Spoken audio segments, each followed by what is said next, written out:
প্রিয় দর্শক, আরো একটি নতুন রেসিপি নিয়ে হাজির হয়ে গেলাম। আমার আজকের রেসিপি গার্লিক চিকেন। রসুন আমাদের শরীরের জন্য যথেষ্ট উপকারী, কিন্তু আমরা রসুন কখনো এমনি এমনি খেতে পারি না। তাই আমি আজকে তৈরি করে দেখাবো গার্লিক চিকেন। শুধু স্বাদই নয়, আশা করি আমার আজকের রেসিপিটি স্বাস্থ্য উপকারীও বটে। তো চলুন দেখা যাক তার জন্য আমি কি কি ইনগ্রেডিয়েন্টস নিয়েছি। প্রথমে আমি নিয়েছি বোনলেস চিকেন। আমি এভাবে টুকরো টুকরো করে কেটে নিয়েছি। আছে টমেটো সস, বরবটি আমি হাফ বয়েল করে নিয়েছি। আছে কর্নফ্লাওয়ার, কাঁচামরিচ কুচি, রসুন বাটা, সয়া সস, টমেটো এভাবে আমি কিউব কিউব করে কেটে নিয়েছি। পেঁয়াজ আমি একটু মোটা করে ফালি করে নিয়েছি। আছে আদা বাটা, ভাজা তিল, সয়া সস, গোলমরিচের গুঁড়া এবং ডিম। প্রথমেই আমি মাংসটা ম্যারিনেট করে নেব। তার জন্য আমি দিয়ে দিচ্ছি পরিমাণ মতো লবণ,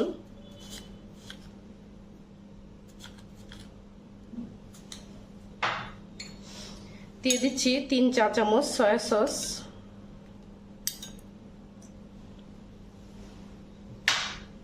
দিয়ে দিচ্ছি 1 চা চামচ গোলমরিচের গুঁড়া, দিয়ে দিচ্ছি 1 চা চামচ রসুন বাটা, দিয়ে দিচ্ছি 1 চা চামচ আদা বাটা,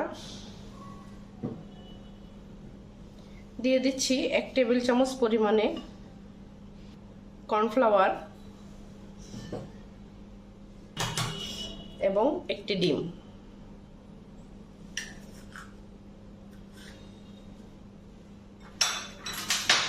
এবার আমি সবগুলো ইনগ্রেডিয়েন্টস একসাথে মিক্স করে নেব।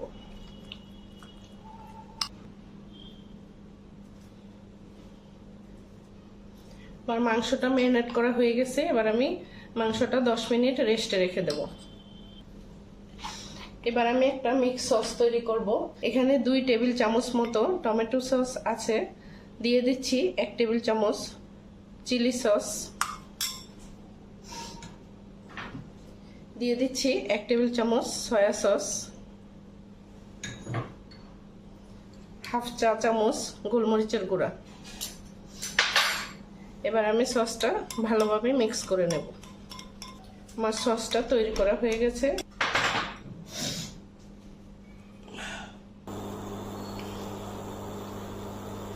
আমি যে মাংসটা ম্যারিনেট করে রেখেছিলাম 10 মিনিট হয়ে গেছে। এবার আমি মাংসটা ভাজবো। যেহেতু আমি ডিপ ফ্রাই করবো, তার জন্য একটু পরিমাণে বেশি করে তেল দিয়ে দিতে হবে। আমার প্যানটাও গরম হয়ে গেছে। এবার আমি তেলটা দিয়ে দিচ্ছি। তেলটাও গরম হয়ে গেছে। এবার আমি একটা একটা করে মাংসগুলো দিয়ে দিচ্ছি।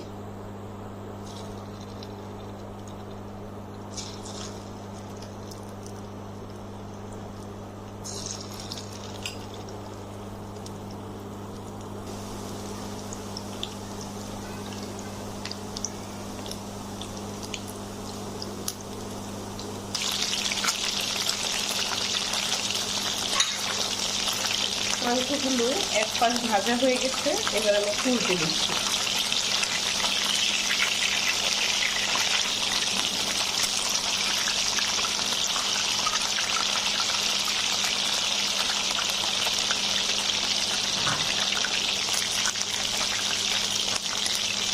মাংসগুলো 2 পাশ ভাজা হয়ে গেছে। এবার মাংসগুলো তুলে দিচ্ছি।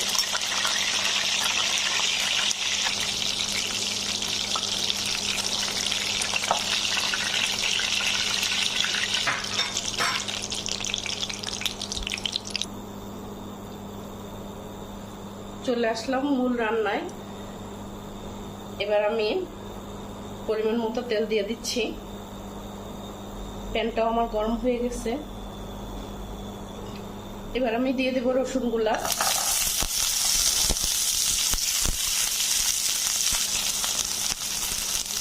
রসুনগুলো আমি 2 মিনিট ভেজে নেব।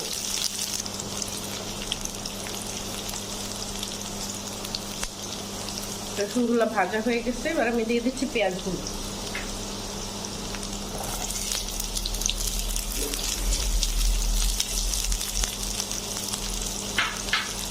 আমি রান্নাটা কিছুটা হাই হিটে করব। আমার পেঁয়াজটা ভাজা হয়ে গেছে, এবার আমি মাংসটা দিয়ে দিচ্ছি, ভেজে রাখা মাংসটা।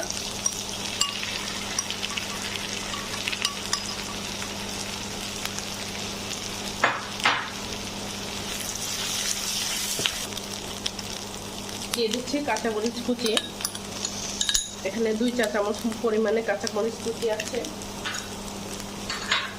দিয়ে দিচ্ছি সামান্য একটু গোলমরিচের গুঁড়া, 1/4 চামচ মতো।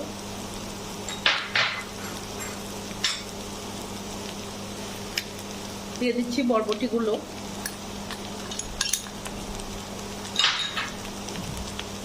এবার আমি একটু নেড়ে মিক্স করে দিচ্ছি। দিয়ে দিচ্ছি টমেটোগুলো।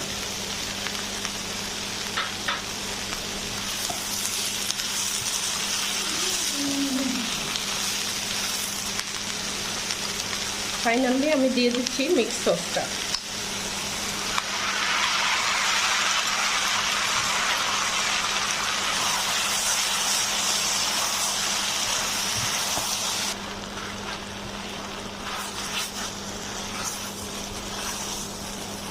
আমার রান্নাটা হয়ে গেছে ভিউয়ার্স, এবার আমি চুলাটা অফ করে দিচ্ছি। প্রিয় দর্শক, তৈরি হয়ে গেল আমার আজকের মজাদার রেসিপি গার্লিক চিকেন। আমার রেসিপিটি ফলো করে তৈরি করে ফেলুন গার্লিক চিকেন। ভাত, রুটি, পরোটা, নান, পোলাও যে কোনো কিছুর সাথেই আপনি খেতে পারবেন। আমাকে কমেন্টে জানিয়ে দেবেন কেমন লেগেছে। প্রিয় দর্শক, আজ এ পর্যন্তই। ভালো থাকবেন, সুস্থ থাকবেন, হেলদি কিচেনের সাথে থাকবেন। আসসালামু আলাইকুম।